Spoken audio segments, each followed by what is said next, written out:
नमस्कार दोस्तों, मेरा नाम है ब्रिजलाल। आप देख रहे हो गुरुजी है ना ऑनलाइन चैनल। हाजिर हुआ हूँ एक नया वीडियो लेकर। चलिए पढ़ते हैं। दोस्तों आज बात करेंगे राजस्थान चित्रकला शैली की बात करेंगे।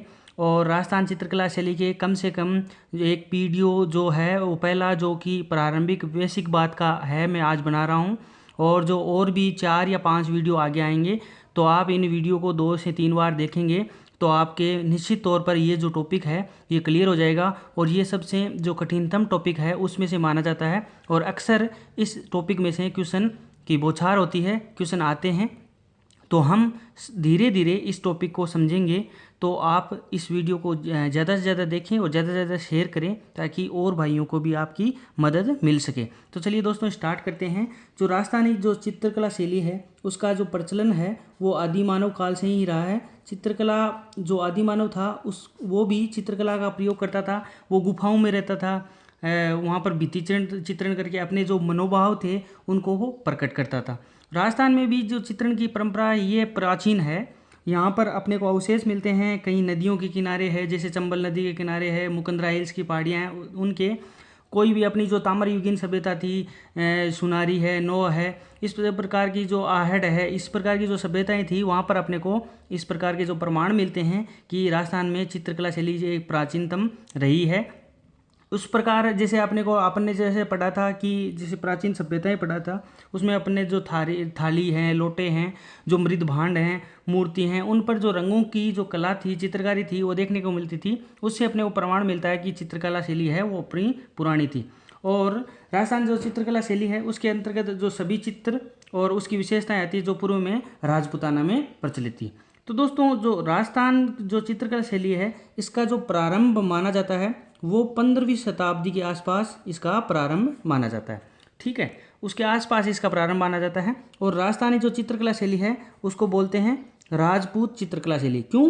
क्योंकि जो मुगलों का प्रभाव इसके ऊपर ज़्यादा पड़ा था और उस टाइम राजपूत थे और यहाँ पे अपने राजस्थान का नाम राजपूताना था पहले, तो उसकी वजह से इसको राजपूत चित्रकला शैली भी कहते हैं। चलिए आगे बात कर लेते हैं। आगे बात करूंगा दोस्तों, एक कथन से बात करूंगा। लॉरेंस विनियम हुए हैं एक, उन्होंने बोला था इस जो राजस्थानी जो अपनी चित्रकला शैली है उसको विशुद्ध रूप से भारतीय बताया था। तो ये एक कथन था, ये एक विशेषता भी है इस अपनी राजस्थान चित्रकला। आगे मैं विशेषताओं की बात करूंगा तो मैं आपको उस टाइम बताऊंगा कि ये जो लॉरेंस विनियम हुए हैं इन्होंने बोला कि ये जो चित्रकला शैली है ये विशुद्ध भारतीय है। चलिए आगे बात कर लेते हैं दोस्तों। आगे मैं आपको ये बताना चाह रहा हूँ कि जो राजस्थानी जो चित्रकला है उसका सबसे पहले जो वैज्ञानिक विभाजन किया था, यानी वैज्ञानिक जो वर्गीकरण किया था वो किसने किया था? ये एग्जाम के पॉइंट ऑफ व्यू से इंपॉर्टेंट क्वेश्चन है दोस्तों। ये किया था आनंद कुमार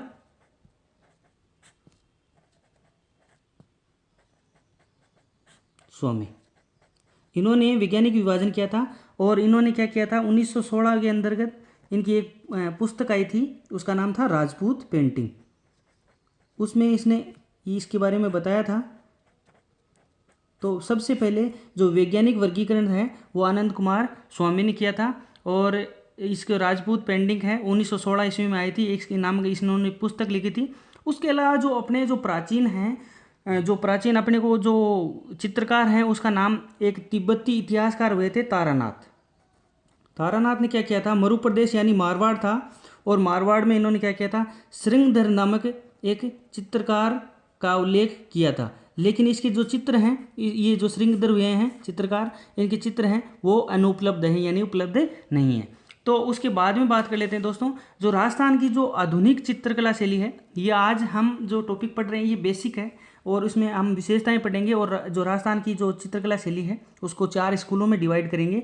तो ये टॉपिक है, इसमें से भी अक्सर क्वेश्चन आते हैं। तो जो राजस्थान की जो आधुनिक चित्रकला शैली की शुरुआत करने का श्रेय है वो जाता है कुंदन लाल मिस्त्री को।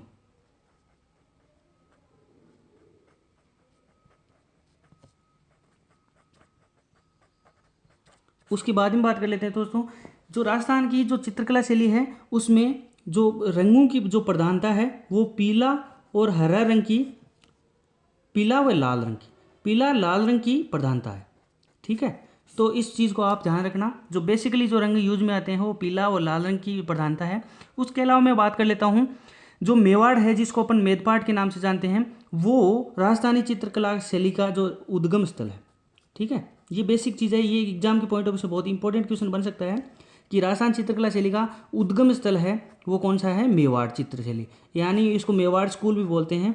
तो मेवाड़ जो चित्र शैली है वो इसका उद्गम स्थल है राजस्थान चित्रकला शैली का, क्योंकि ये जो अपन राजस्थान में यहाँ पर अपने ये इस प्रकार अपना राजस्थान है। अब मैं आपको यहाँ पर बता देता हूँ कि ये यहाँ पर अपना जो मेवाड़ उदयपुर के आसपास है ये मेवाड़ पड़ता था, तो इसको बोलते हैं मेवाड़ स्कूल के नाम से जाना जाता था। और यहाँ पर जो राजपूत जो रियासत थी उसमें विभक्त होने के कारण जो राजस्थानी चित्रकला शैली का जो विकास है विशिष्टताओं के साथ, फिर यहाँ से मेवाड़ इसका उद्गम स्थल है। उसके बाद में ये मारवाड़ से ये इधर ये अपने जयपुर का आसपास का इलाका पड़ता है ढूंढाड़, और यहाँ पर ये कोटा बूंदी बारा झालावाड़ का ये जो इलाका पड़ता है इसको बोलते हैं हाड़ौती। तो यहाँ पर इसका विकास यहाँ से मेवाड़ से इधर उधर होता हुआ पूरे राजस्थान के अंदर ये चित्रकला शैली ये विशेषताएँ ये फैल गई थी। उसके अलावा अपने को जो साक्ष्य मिलते हैं जैसलमेर के जो प्राचीन भंडार ग्रंथ हैं 1060 ईस्वी की बात है, और यहाँ पर अपने को जो 2 ग्रंथ प्राप्त होते हैं एग्जाम के पॉइंट ऑफ व्यू से इंपॉर्टेंट है दोस्तों, तो आप इस चीज़ को ध्यान रखना। एक तो अपने को ग्रंथ प्राप्त होता है ओध निरुक्ति वृत्ति, इसका आप नाम याद रखना, एग्जाम के पूछा जा सकता है। एक अपने को प्राप्त होता है 10 वेकालिका सूत्र चूर्णी, ये अपने को जो जैसलमेर के जो प्राचीन भंडार हैं ग्रंथ के वहाँ से अपने को ये प्राप्त होते हैं। ठीक है, इन दोनों का आप नाम याद रखना। इनको भारतीय कला का दीप स्तंभ कहते हैं। तो ये दोनों है ये ग्रंथ हैं, इनको बोलते हैं भारतीय कला का दीप स्तंभ।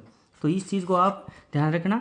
उसके बाद में बात कर लेते हैं दोस्तों, जो राजस्थान की जो 17वीं और 18वीं जो शताब्दी है उसको जो चित्रकला का स्वर्णकाल कहा जाता है। अपनी जो 17वीं 18वीं शताब्दी थी उसको राजस्थानी चित्रकला का स्वर्णकाल, तो चित्रकला का स्वर्णकाल है ये भी एग्जाम के पॉइंट ऑफ व्यू से इंपॉर्टेंट है। तो अभी अपन जो भूमिका बना रहे हैं राजस्थान चित्रकला शैली का विकास कहाँ से कौन से कालक्रम में हुआ था, तो इसको राजस्थान चित्रकला का स्वर्णकाल बोला जाता है। उसके बाद मैं आपको बताऊंगा दोस्तों भित्ति चित्रण क्या होता है, लेकिन उससे पहले अपन पढ़ लेते हैं जो प्रमुख विशेषताएं हैं। अगर आपकी इंपॉर्टेंट नहीं लगे लेकिन आप जो राजस्थान चित्रकला शैली की जो विशेषताएं हैं एग्जाम में अक्सर जो डिस्क्रिप्टिव टाइप एग्जाम है उनमें इस प्रकार के क्वेश्चन पूछा जा सकता है, या फिर जो ऑब्जेक्टिव टाइप के क्वेश्चन है उसमें भी अपने को जो एबेसेदे आते हैं उसमें से अपने को ABCD के अंदर ये तमाम प्रकार की जो विशेषताएं हैं उसमें दे सकते हैं। एक विशेषता ऐसी है जो नहीं दे, उसके अलावा इस प्रकार का क्वेश्चन बन सकता है। तो अपन पहले थोड़ा सा इसमें अपन 2 या 3 मिनट इसकी विशेषताओं के बारे में जानेंगे, फिर उसको अपन जो राजस्थानी चित्रकला शैली है उसको डिवाइड करेंगे आज कि इसे ये कौन से स्कूल में डिवाइड है। यहाँ पर मैंने आपको बता दिया था मेवाड़, मारवाड़, ये ढूंढाड़ और हाड़ौती 4 प्रकार के स्कूलों में ये डिवाइड है, लेकिन इसके उपशैलियाँ भी हैं वो मैं आपको आगे बताऊँगा। तो पहले अपन विशेषताओं की बात कर लेते हैं, वो है रंग। तो राजस्थान जो चित्रकला शैली है वहाँ पर जो चटकीले और आकर्षक रंगों का ये मुख्यतः प्रयोग हुआ था। मैंने आपको यहाँ पर बताया था ये पीला और लाल रंग मुख्यतः प्रयोग किया था। उसके अलावा भी हरा रंग है और जो और भी रंग हैं वो प्रयोग किए गए थे, लेकिन जो मुख्यतः पीला व लाल रंग का प्रयोग यहाँ पर किया गया था। तो पहली विशेषता निकल कर आती है वो है रंग की। दूसरी जो राजस्थान चित्रकला शैली है उसकी कलात्मकता, ठीक है, पहली विशेषता ये होगी। दूसरी ये होगी कलात्मकता में क्या आता है, जैसे यहाँ पर जो अपनी इस शैली में जो अजंता शैली है, अजंता एलोरा की जो गुफाएं हैं अपने को वहाँ से अपने को जो चित्र प्राप्त हुए हैं और वहाँ का जो समन्वय है, और उसके अलावा जो मुगल शैली यहाँ पर, क्योंकि राजस्थान में मुगलों ने भी अधिकार किया था, मुगलों का भी यहाँ पर आना जाना रहा था, इसलिए एक यहाँ पर जो अजंता शैली और मुगलों की जो मुगल शैली थी उसका सम्मिश्रण अपने को यहाँ पर देखने को मिलता है। तो अजंता शैली और मुगल शैली का यहाँ पर प्रभाव है अपने। तो सबसे ज़्यादा अगर प्रभाव की बात करें राजस्थान जो चित्रकला शैली है उस पर किसका प्रभाव माना जाता है, वो है मुगल शैली, क्योंकि मुगल अक्सर यहाँ पर मुगलों का प्रभाव था राजस्थान के ऊपर, तो इसके मुगल शैली का प्रभाव सबसे ज़्यादा माना जाता है। उसके बाद में बात कर लेते हैं तीसरी विशेषता की, वो है नारी सौंदर्य। यहाँ पर नारी के सौंदर्य को विशेष रूप से बखाना गया है। यहाँ के चित्रों में नारी का सौंदर्य है वो अलग तरीके से उकेरा गया है। यहाँ पर नायिकाओं के जो आभूषण हैं, अंग प्रत्यंग हैं, नासिका है, नेत्र है, उनको अंकन अत्यंत कलापूर्ण चित्रण किया गया है। उसके बाद में बात कर लेते हैं, चौथे नंबर पर विशेषता आती है वो प्रकृति का सुरम्य और अलंकारिक चित्रण। तो प्रकृति से संबंधित यहाँ पर जो चित्रण है वो है, जैसे प्राकृतिक सरोवर है, वन है, उपवन है, पेड़ पौधे हैं, फल फूल हैं, पत्तियाँ, मृग, मयूर, ये तमाम प्रकार के। और एक चीज़ यहाँ पर निकल कर आती है प्रकृति में, आपको बता देता हूँ कि मोर का जो चित्रण है राजस्थान चित्रकला शैली में सबसे अधिक बार हुआ है। तो मोर का चित्रण सबसे सर्वाधिक अधिक बार हुआ है, तो इस चीज़ को आप ध्यान रखना। उसके अलावा पांचवी विशेषताओं की बात कर लेते हैं। यहाँ पर क्या होता है चित्रों में, यहाँ पर राजस्थान के जो चित्र हैं वहाँ पर चित्रकारों का नाम अंकित नहीं है। इसके अलावा जो यहाँ पर रेखाओं का बहुत कम प्रयोग किया गया है, और यहाँ पर राग रागिनी, बारहमासा, रागमाला, नायक नायिका भेद, दरबारी जीवन, उत्सव, शिकार, लोक कथाएँ आदि जो प्रधान विषय इसके रहे हैं। उसके अलावा हम बात कर लेते हैं विषय वस्तु का, यहाँ पर वैविध्य रहा है। ठीक है, अलग अलग विषयों पर यहाँ पर जो चित्र बनाए गए हैं, तो विषय वस्तुओं का यहाँ पर वैविध्य रहा है। और यहाँ पर जो मानव प्रवणता की प्राचुर्यता है, यानी जो है रस प्रधान है, यहाँ की जो चित्रकला शैली है वो रस प्रधान है। ये तमाम प्रकार की जो राजस्थान चित्रकला की शैली की विशेषताएं थी ये मैंने आपको बता दी। उसके अलावा हम बात करेंगे दोस्तों, हम इसको डिवाइड करेंगे, जो राजस्थान चित्रकला शैली है उसको डिवाइड करेंगे। तो हम स्टार्ट करते हैं। राजस्थानी जो चित्रकला शैली है उसको भौगोलिक और सांस्कृतिक आधार पर 4 स्कूलों में डिवाइड किया गया।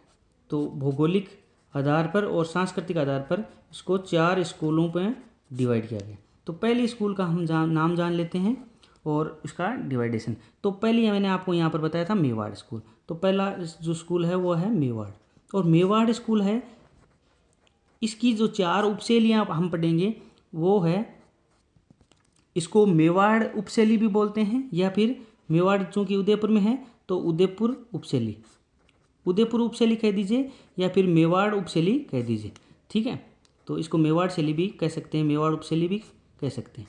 ठीक है, उसके अलावा सेकंड नंबर पर बात कर लेते हैं, वो है नाथद्वारा। नाथद्वारा जो कि पड़ता है राजसमंद में, वहाँ पर कृष्ण लीलाओं पर ध्यान दिया गया है सबसे ज़्यादा। तो ये मेवाड़ नाथद्वारा उपशैली हम पढ़ेंगे।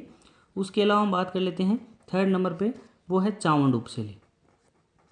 चावंड जो महाराणा प्रताप था उसकी जो राजधानी थी, तो उसके बारे में हम पढ़ेंगे, वहाँ पर भी इसके चित्रकला शैली का विकास हुआ था। चौथे नंबर पर बात करेंगे देवगढ़ उपशैली। देवगढ़ जो कि प्रतापगढ़ में पड़ता है दोस्तों, ये इसकी उपशैली की हम बात करेंगे। तो ये 4 प्रकार की उपशैली मेवाड़ स्कूल के अंतर्गत हमने डिवाइडेशन कर लिया। अब उसके बाद में बात कर लेते हैं दोस्तों, हम बात करेंगे मारवाड़ स्कूल की। यहाँ पर देखो ये मारवाड़ स्कूल दिख रहा है, और मारवाड़ स्कूल को भी हम 4 प्रकार की जो उपशैलियाँ हैं उसमें डिवाइड करेंगे। तो ये है मारवाड़ स्कूल अपना। आप साथ के साथ लिखते जाइए, आपके हाथ में कलम जरूर होनी चाहिए दोस्तों, अगर आप पढ़ाई कर रहे हो, आप नोट्स बना रहे हो, तो ताकि मैं जो भी कथन बोलता हूँ उसको भी आप लिख सको। इसको हम जोधपुर उपशैली के अंदर, एक पहली है जो जोधपुर उपशैली, ठीक है, सेकंड है वो है बीकानेर उपशैली, थर्ड है वो है किशनगढ़ उपशैली, और जो फोर्थ है वो हम पढ़ेंगे वो है जैसलमेर उपशैली।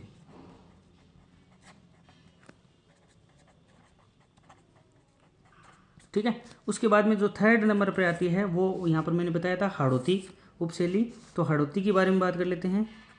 हाड़ौती शैली है, हाड़ौती स्कूल है। हाड़ौती स्कूल को 2 प्रकार की जो उपशैलियाँ हैं वो हम पढ़ेंगे। एक तो हम पढ़ेंगे कोटा स्कूल, कोटा उपशैली, और एक पढ़ेंगे हम बूंदी उपशैली। ठीक है, उसके बाद में चौथे नंबर पर आता है, मैं ज़्यादा टाइम नहीं लूँगा आपका, चौथे नंबर पर आता है ढूंढाड़ स्कूल। ढूंढाड़ अपने को पुराने नाम में जयपुर के आसपास के क्षेत्र को बोलते थे। तो ढूंढाड़ स्कूल, यहाँ पर चित्रकला का विकास हुआ था। तो पहले नंबर पर यहाँ पर हम पढ़ेंगे आमेर उपशैली, दूसरे नंबर पर हम पढ़ेंगे जयपुर उपशैली, तीसरे नंबर पर हम पढ़ेंगे अलवर उपशैली, और चौथे नंबर पर पढ़ेंगे हम उनियारा या टोंक। उनियारा को टोंक के आसपास का क्षेत्र है वहाँ पर जो विकसित हुई थी उसको उपशैली का अध्ययन करेंगे। तो आमेर उपशैली, ये 4 प्रकार की उपशैलियाँ हम पढ़ेंगे। तो दोस्तों यहाँ पर मैंने आपको बता दिया है इस प्रकार के तमाम प्रकार की जो चीज़ें हैं। पहले हम लेंगे मेवाड़ जो स्कूल है उसको लेंगे, और ये शायद ही एक वीडियो में पूरा हो जाएगा ये पूरा। उसके बाद में ये 4 वीडियो लगभग बनेंगे, तो आप इनको देखते जाइएगा। अगर आपके समझ में आएगा आशा करता हूँ, और आपके हर एग्ज़ाम में हर आने वाला क्वेश्चन जो क्लियर हो जाएगा, ये मेरी आशा है। उसके अलावा मैं छोटा सा एक टॉपिक है, मैं आपको बताना चाहूँगा। भित्ति चित्रण होता है, तो भित्ति चित्रण क्या होता है, यानी दीवारों पर जो उकेरा गया जो सौंदर्यात्मक अलंकरण है उसको भित्ति चित्रण बोलते हैं। और ये जो शेखावटी है और हड़ौती क्षेत्र का प्रसिद्ध है।